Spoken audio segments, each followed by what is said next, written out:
Saya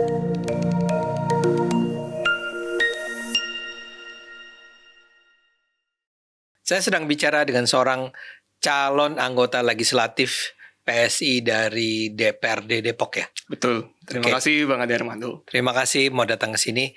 Namanya ini menarik, Osama Ruzika. Betul, Bang Ade. Tinggal di? Saya tinggal di Cinere. Tapi sekarang maju di Dapil? Sekarang insya Allah berjuang di Cipayung, Sawangan, dan Bojongsari. Itu Depok ya? Depok, Oke. Kota Depok. Anda ini baru berusia 20 berapa? 26. 26 tahun Iya. dan sudah memilih untuk masuk PSI dan maju menjadi caleg PSI di DPRD Depok. Betul, Bang Ade. Ini nggak terlalu muda ya? Sebenarnya berangkat dari saya dan keluarga saya yang sudah tinggal kurang lebih 30 tahun di Kota Depok. Oke. Jadi memang Padahal usia Anda belum 30 tahun ya? tapi keluarga saya. Oke. Nah, saya juga pada awalnya sebagai masyarakat Kota Depok yang mengamati perkembangan Kota Depok, terutama di wilayah dekat saya ya di Cinere. Nah, itu bermula dari keprihatinan saya terhadap permasalahan ataupun manajemen lingkungan di komplek perumahan sekitar. Jadi dulu pada saat saya masih SD apa SMP gitu ya, kita sebenarnya dari warga, dari masyarakat itu masih menjalankan bukan isu ya, tapi pengolahan manajemen lingkungan yang masih terukur dalam artian dari RT ada koordinasi yang baik dengan warga-warganya terutama dalam soal pengolahan sampah ya. Oke, sampah. Dan juga dulu pada saat saya masih SD atau SMP ya, itu di dekat, karena kan di perumahan saya itu ada 3 RT. Ada 3 titik RT dan setiap RT itu masing-masing punya satu unit pengolahan sampah. Nah, kemudian masih jalan itu pemilahan sampah dari yang organik dan anorganik, kemudian plastik masih bisa digunakan untuk pihak ketiga dijual kembali. Tapi semenjak saya berangkat kuliah itu mulai tahun 2014 ya, 2014-2015 saya ke Solo waktu itu untuk kuliah melanjutkan S1 di UNS. Ambil apa? Ambil teknik kimia. Teknik kimia. Iya. Saya mengamati mulai dari 2016 dan 2017 kok pemilahan sampah ataupun manajemen lingkungan di lingkup terkecil dari RT RW pun sudah mulai tidak jalan. Karena kan seharusnya titik-titik pengolahan sampah itu tidak hanya menjadi pembuangan langsung, tapi ada proses pengolahan dan pemilahan yang berjalan. Dan juga saya juga mengamati berita waktu itu, karena saya dulu pas masih jadi mahasiswa kan ikut sedikit aktif lah di Dewan Mahasiswa. Nah, mengamati juga isu-isu lingkungan. Dan memang dari 2018 itu sudah mulai banyak berita mengenai adanya TPA Cipayung. TPA Cipayung? Iya. TPA itu apa? Tempat pembuangan akhir. Jadi sampah-sampah itu yang dari rumah ke RT dikumpulkan lagi ke mana? Jadi sebetulnya dari titik-titik di RT dan RW itu kan memang secara ideal ada pemilahan. Jadi mulai dari mana yang organik, ada yang organik dan anorganik. Jadi yang organik ada program composting yang itu bisa dipakai untuk masyarakat lokal sana. Misalkan karena di daerah saya itu masih banyak yang punya kebun. Kemudian yang sampah anorganik itu baru dijual dulu ke pihak ketiga. Jadi misalkan apakah ada pihak swasta yang mau membeli plastik, karena kan plastik masih bisa dijual ke pabrik untuk istilahnya di recycle menjadi biji plastik gitu kan. Harusnya ideal seperti itu. Jadi ketika masuk ke TPA itu tidak 100% sampah lagi yang terbuang. Jadi ada sekitar sekian persen lah. Sudah terseleksi lah ya. Sudah terseleksi. Nah, sayangnya pada saat tahun 2018 sampai sekarang itu sudah tidak jalan proses pemilahan dan seleksi sampah. Akhirnya 100% sampah tersebut terbuang. Semua langsung dibuang ke TPA. Nah, itu yang problem yang pertama. Nah, yang kedua, kita tahu bahwa ini manajemen sampah di Kota Depok memang kan seperti di daerah lain kan di bawah oleh Pemkot. Dan memang TPA Cipayung ini menjadi satu-satunya TPA di Kota Depok. Ya karena memang setiap daerah harus punya satu TPA. Nah, yang menjadi kendala adalah kapasitas dari TPA Cipayung ini itu terbatas. Jadi, memang seharusnya sudah dijalankan proses pemilahan tersebut sebelum dibuang seluruhnya ke TPA. Tapi karena 100% dibuang ke TPA, akhirnya jumlahnya dan masa usia TPA tersebut lebih cepat habis. Karena kan begitu landfill itu sudah istilahnya penuh, harus dicarikan tempat lain kan. Harus dibukakan lahan lain. Sementara dari 2018 sampai sekarang itu pemerintah kota belum menemukan lahan baru untuk pembangunan TPA yang di tempat lain gitu. Sebenarnya ada di Nambo, tapi kan Nambo itu kembali lagi tuh sudah menjadi wewenang dari Pemprov gitu. Nah, akhirnya apa yang terjadi di Cipayung? Akhirnya pemerintah kota di tahun 2012 itu baru membebaskan sebagian lahan di seberang kali Pesanggerahan untuk dijadikan tempat sampah yang baru.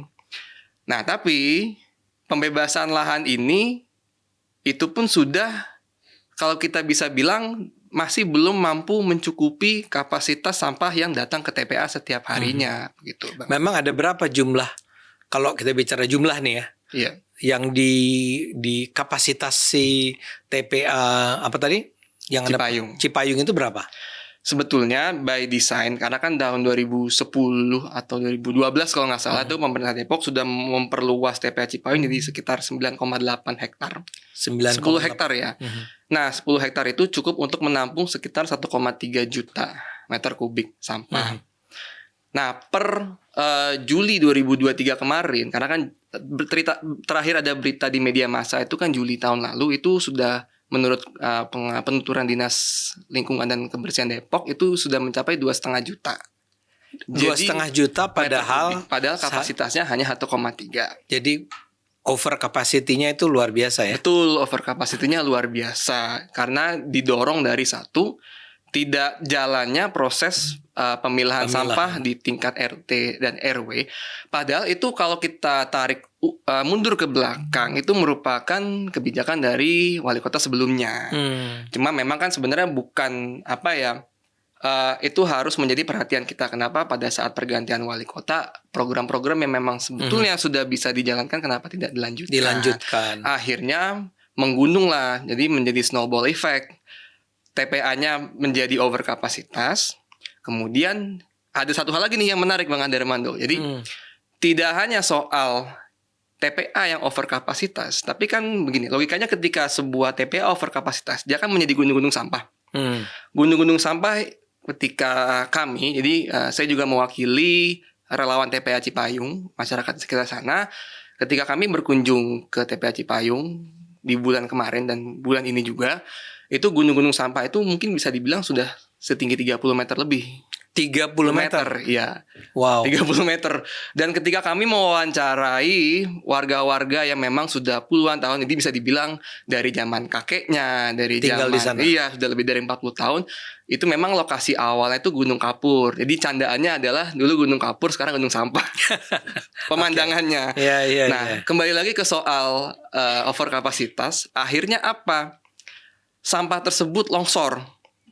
Sampah tersebut longsor dan posisi TPA Cipayung ini kan sebenarnya bersebelahan dengan Kali Pesanggerahan. Jadi memang aslinya ini TPA Cipayung, kemudian langsung kena dengan zona hijau kali karena memang di RT RW kan ada tuh zona hijau kali maksimal berapa meter kan. Nah, itu pun sekarang sudah penuh posisinya. Sudah zona penuh, hijau itu. Iya, sudah penuh dengan sampah. Jadi bayangkan sampah-sampah plastik dan organik itu berkontak langsung, bersentuhan langsung dengan air sungai. Masuk ke sungai. Iya, masuk ke sungai, ada yang longsor ke sungai, dan ketika longsor, karena jumlahnya sedemikian banyak, itu mampu menggeser aliran Kali Pesanggerahan. Jadi memang itu ya bagaimana yang menyampaikannya bahwa sebanyak itu sampah yang ada di TPA Cipayung sampai bisa menggeser aliran Kali Pesanggerahan. Menggeser tuh artinya dia seperti pindah. Iya. Karena Oke. aliran aslinya, jadi kan ada yang kita sebut sebagai DAS ya, daerah aliran sungai, DAS. Nah itu sampah itu sudah menutupi DAS aslinya, jadi sekalinya bergeser Bergeser aliran. dan apa akibatnya? Akibatnya apa? Nah kami sebenarnya sekarang itu sangat kasihan melihat para warga-warga yang tinggal di seberang Kali Pesanggerahan. Oh, Karena kan oke. sebelumnya Kali Pesanggerahan, let's say Kali Pesanggerahan di sini. Ini TPA, ini warga. Ini warga tidak sebenarnya bukan salah mereka juga karena mereka tinggal di titik yang lumayan cukup jauh dari Kali Pesanggerahan. Tapi karena dari TPA ini overflow ke Kali Pesanggerahan, akhirnya Kali Pesanggerahan dia geser perlahan-lahan mengenai perumahan itu. Mengenai rumah-rumah dan tanah warga. Akibatnya apa? Akibatnya longsor, tanah terbawa, kemudian karena memang secara geografis kan antara aliran kali dengan tanah kan pasti ada sedikit elevasi ya, perbedaan tebing. Itu akhirnya longsor, yang hilang itu satu pabrik tahu hilang, kemudian pabrik tahunya longsor. Lokasi tanahnya hilang. Oke. Jadi ya maksudnya memang sudah bukan dipakai lagi, begitu udah mulai retak-retak karena ditinggalkan itu beserta bangunan-bangunannya. Kemudian makam, saya dapat cerita bahwa ketika makam itu mau dipindah tuh warga sampai selamatan karena makamnya tuh sudah mau benar-benar hanyut gitu. Terus ada beberapa tanah dan rumah warga itu sekarang sih sudah 12 kepala keluarga yang terdampak, dan itu sekarang semakin erosinya sudah semakin bertambah ke belakang gitu. Dan apa respons pemerintah daerah? Nah, respon pemerintah daerah kalau kita tarik ke belakang, begitu 2018, karena kan memang longsor itu dimulai sejak tahun 2019. Nah, 2019 itu sebelum Pilwalkot, itu dari wali kota, wakil wali kota, kepala dinas itu sudah meninjau ke warga yang terdampak. Tapi ini kesaksian warga ya. Setelah itu belum ada tindak lanjut yang signifikan. Jadi warga-warga ini baru diberikan solusi sementara berupa, jadi 12 kepala keluarga yang terdampak ini diberikan subsidi kontrakan 12 juta setahun. Subsidi kontrakan? Iya, jadi dibayarkan kontrakannya setahun 12 juta. Supaya pindah dari sana? Iya, tapi di satu sisi tidak ada nih kepastian atas tanah-tanah warga tersebut yang hilang. Dan lucunya lagi ketika dikonfirmasi ke pihak Pemkot, itu bahasanya itu mereka tidak mau beli kucing dalam karung karena apa yang mau dibeli, tanahnya udah keburu hilang. Nah, jadi maksudnya apa ya? Seperti adanya pembiaran karena pemerintah kota melihatnya sebagai force major. Padahal sebenarnya bukan force major, itu kan bisa dicegah ya kalau misalkan dari sampah itu preventif mekanisme itu jalan. Jadi sebelum kapasitas TPA Cipayung itu sudah berlebih dan hingga menyebabkan longsor, kan harusnya ada short term dan mid term actionnya kan dari pemerintah. Nah, gitu. Anda berpikir untuk menangani masalah semacam ini penting bagi Anda untuk masuk ke DPRD. Karena yang memiliki wewenang untuk isu lingkungan perkotaan dan kebersihan itu kan perdanya itu kan ada di DPRD. Gitu. Jadi misalkan perda mengenai sampah, bahkan perda sampah pun baru di-update terakhir pun sudah hampir 5 tahun 6 tahun ke belakang belum di-update lagi gitu. Jadi Anda merasa penting untuk duduk di sana ya, dengan harapan Anda bisa turut merancang nih peraturan-peraturan tentang lingkungan hidup ya. Betul, di daerah terutama lingkungan hidup di Kota Depok. Di Depok. Karena balik lagi ini Bang Adarmando, efeknya mungkin orang melihat wah TPA Cipayung ini yang kena longsor cuma 12 warga, ya terus apa? Ya. Tapi bukan itu aja, Bro. Ya. Karena masalah TPA Cipayung yang sudah penuh, akhirnya muncullah titik-titik pembuangan liar di luar TPA Cipayung. Jadi di Cinere sudah pernah ada, kalau itu ada yang pernah posting. Jadi ada tempat pembakaran sampah liar, kemudian pembuangan liar, kemudian di Sawangan juga ada, kemudian di daerah Cilodong, Tapus juga ada tempat pembuangan sampah liar. Bahkan di Citayam, sebenarnya kan pertigaan Citayam itu masih masuk kota Depok. Tapi karena di belakang ada pasar baru, pasar pindahan pasar Bojong ini, tapi mendekati ke Citayam, akhirnya sampahnya dikumpul ke sana semua. Karena wilayah Citayam ini kan wilayah istilahnya bingung pemimpinnya, yang satu punya lempar tanggung jawab ke Kabupaten Bogor, lempar tanggung jawab ke Kota Depok. Jadi kayak akhirnya sampah dibiarkan menumpuk di pasar daerah situ saja sih. Gitu. Jadi kalau Anda masuk DPRD, memang konsentrasi Anda adalah Anda akan konsentrasikan diri Anda pada isu-isu lingkungan. Betul. Atau karena selain soal TPA ini juga ada banyak isu lingkungan lain? Betul. Isu-isu lingkungan lain selain dari TPA lebih kepada manajemen sampah dan kebersihan kota in general ya. Di Depok itu? Di Depok, di Kota Depok. Kenapa? Karena sebetulnya ada kebijakan-kebijakan yang sebelumnya dulu sudah berjalan, itu kenapa kita tidak lanjutkan dan kita tambah dengan kebijakan baik yang lebih lain. Jadi gini, bayangkan Bang Adi Armando, dari sisi hulunya kita sudah melakukan pemilahan sampah di titik RT RW. Pemilahan sampah organik dan anorganik. Kemudian yang sampah anorganik kita bekerja sama dengan pihak swasta untuk jika ada plastik-plastik yang ingin dimanfaatkan kembali. Kemudian sampah-sampah yang tidak termanfaatkan itu kita apakan? Itu baru kita transportasikan, kita bawa ke tempat pembuangan akhir. Tapi di tempat pembuangan akhir kita juga bangun tempat pengolahan sampah terpadu. Dan tempat pengolahan sampah terpadu ini teknologinya sudah diterapkan di Putri Cempo Solo dan di Cilacap. Solo dan Cilacap sudah pernah? Solo dan Cilacap sudah jalan bahkan. Oh, sudah jalan? Sudah berjalan. Jadi mereka mengubah sampah-sampah yang memang sudah tidak bisa diolah sama sekali itu menjadi bahan bakar atau kita sebutnya dengan RDF, Refuse Derived Fuel. Jadi bentuk akhirnya itu seperti briquette ya. Jadi menjadi bahan energi bakar. Jadi dia caranya dibakar, kemudian dia hanya menghasilkan residu 10%. Nah, residu 10% inilah yang kemudian juga ditampung di TPA tersebut. Gitu. Jadi sebetulnya persoalan sampah ini adalah sesuatu yang pakai istilahnya manageable ya. Sebenarnya manageable dan apakah perlu biaya sangat mahal? Nah, berdasarkan informasi terakhir yang saya juga cari-cari bahwa memang di tahun 2025 itu pemerintah kota dan PUPR sedang merencanakan akan membangun TPST. Tapi ini baru sebatas rencana. TPST itu apa? Tempat pengolahan sampah terpadu menggunakan teknologi tadi yang saya sebutkan RDF. Tapi itu baru rencana dan itu baru tahun 2025. Ironinya setelah wali kota sekarang.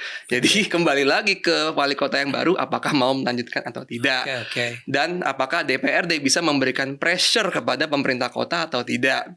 Gitu. Dan kapasitasnya 300 ton dengan biaya hanya 100 miliar.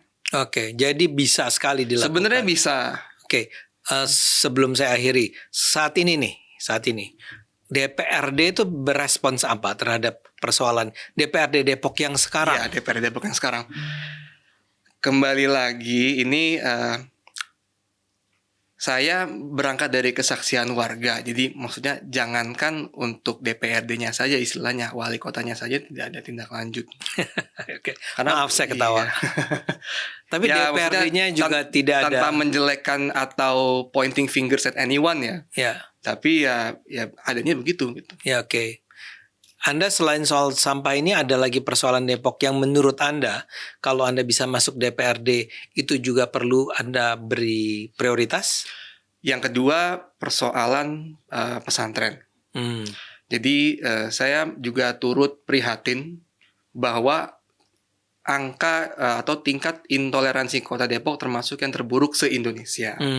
Jadi menurut Setara itu terburuk nomor 2. Nah, yang saya pelajari selama ini bahwa sebetulnya pesantren itu adalah kunci pendidikan agama yang toleran. Karena memang di pesantren, terutama pesantren Ahlus Sunnah wal Jamaah,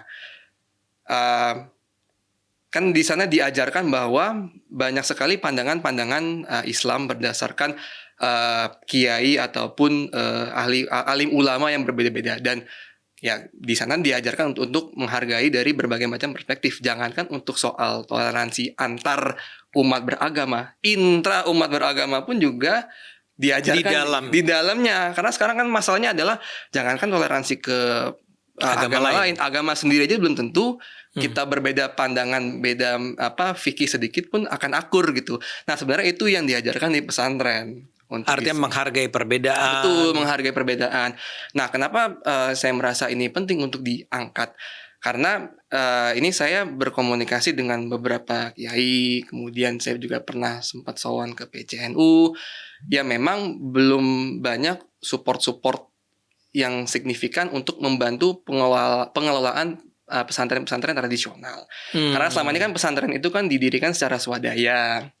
Kemudian dari bantuan DPRD ataupun dari Pemkot itu belum ada yang bantuan yang sampai untuk membantu pengelolaan ataupun operasional dari pesantren. Tapi yang saya bingung, kok di Depok banyak sekali, banyak SDIT, Sekolah Islam Terpadu. Oke. Jadi pesantrennya kurang dibantu. Iya. Bantuan banyak diberikan kepada SDIT. Iya, sekolah-sekolah Islam Terpadu kok semakin lama semakin banyak. Dan ini bukannya menuduh atau apa, tapi ini kan saya mengamati tidak hanya sebagai calon anggota legislatif, tapi sebagai warga Depok juga gitu. Ini kok pesantrennya kok di Depok kok kurang, dan madrasah negerinya juga tidak ada, tapi lama-kelamaan sekolah Islam Terpadu kok semakin banyak. Gitu. Padahal kan memang pola pendidikan agama yang bukan paling baik ya, tapi yang memang sudah terbukti mapan di Indonesia ya melalui pesantren. Oke. Ini menarik sekali, kita bisa bicara lebih panjang lagi. Tapi saya betul-betul berharap Anda bisa lolos. Amin. Terima kasih Bang Armando. Tadi ya mudah-mudahan juga warga Depok akan merasa beruntung nih kalau punya seorang anggota legislatif yang berpengetahuan, seterbuka seperti yang Anda tunjukkan barusan. Amin. Ya, saya ikut dukung ya, dan Amin, penonton mari kita dukung bersama Osama Ruzika ya. Osama Ruzika ini bisa masuk DPRD Depok. Terima kasih. Terima kasih penonton. Kita ketemu lagi di pertemuan-pertemuan di acara berikutnya. Assalamualaikum warahmatullahi wabarakatuh. Waalaikumsalam warahmatullahi wabarakatuh. Terima kasih. Sehat-sehat Bang Adi. Sama-sama.